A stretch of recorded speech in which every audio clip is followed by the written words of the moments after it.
Sukkot contains such a powerful lesson on what Jewish leadership is all about, and about the character who our sages, Chazal, have placed as the central character to reflect on the Chag of Sukkot. We know that in the benching in Birkat HaMazon, we say consistently throughout the Chag, Harachaman hu yakim lanu et sukkat David hanofalet. Hashem should re-establish for us the fallen sukkah of David.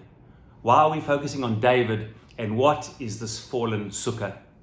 Some of the commentators say the fallen sukkah is referring to the Beit HaMikdash, but the Beit HaMikdash is not usually referred to as a sukkah, and therefore the majority of opinions say that Sukkat David is actually referring to Malchut Beit David. This is what Targum Yonatan says, Rashi, Radak, and many others. The vast majority of opinions say that in the future, Bayomahu, it's based on a prophecy in Amos chapter 9, which says that Bayomahu, in the future, we will merit the return of the fallen dynasty of David will come back, and David's mode of leadership and his descendants will once again lead the Jewish people. What is this Sukkat David? What is this mode of leadership, and why is it referred to as a sukkah? That we reimagine it and pray for it on Sukkot. And Rabbi David Kimchi, the Radak, the famous classic commentator on Tanakh, says because the schach, the sukkah, is sochachim al pnei kulam. What was King David's greatest quality? His ability to find underneath his leadership, the umbrella of his leadership, place for everyone. Sochachim, milashon schach, place for all those to come under his broad leadership. And the truth is, that is exactly the quality that King David was perhaps best known for, and his great legacy. He was the only leader who managed to unite every single one of the tribes of Israel, move the capital to Jerusalem from the provincial capital in Hebron of Judah, and become the king of all Israel. And I often say that if one reads the book of Shmuel Aleph and Bet, which is essentially the book of David, what makes David the king par excellence is because he established a mode of Jewish political leadership called Davidian leadership. This has to be distinguished from Machiavellian leadership.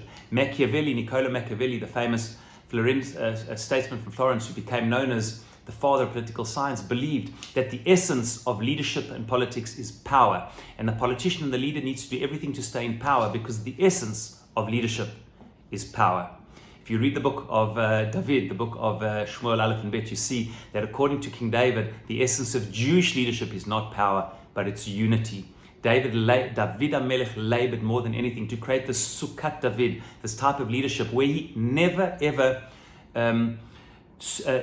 would seek out revenge on his political enemies, on all his enemies within the Jewish people. He would seek unity in every possible way. He never touched King Saul, even though King Saul tried twice to kill him, and he had every halachic reason to defend himself. But he understood you don't touch a king of Israel, and he understood that if he harmed King Saul or Ishbosheth, his son who ruled after him over the kings of the split kingdom, or of his chief of staff, Avner ben Ner of the northern Israelite kingdoms, if he would cause any enmity within, then he would sever and rupture any potential for unity between the house of Judah and the house of Israel. And you see consistently throughout the book that he never gets even with those who double-crossed him, not with Yoav, and not with Amasa ben Yeter and so many others, and Avshalom, his own son, and Saul and Ishbosheth. The essence of King David's leadership during his lifetime was the purpose of Jewish leadership is to unify, to create a sukkah, a place that all those can find space for. How desperately this Sukkot we need the type of leadership for the challenges that Israel faces, which is able to find somehow a place for everyone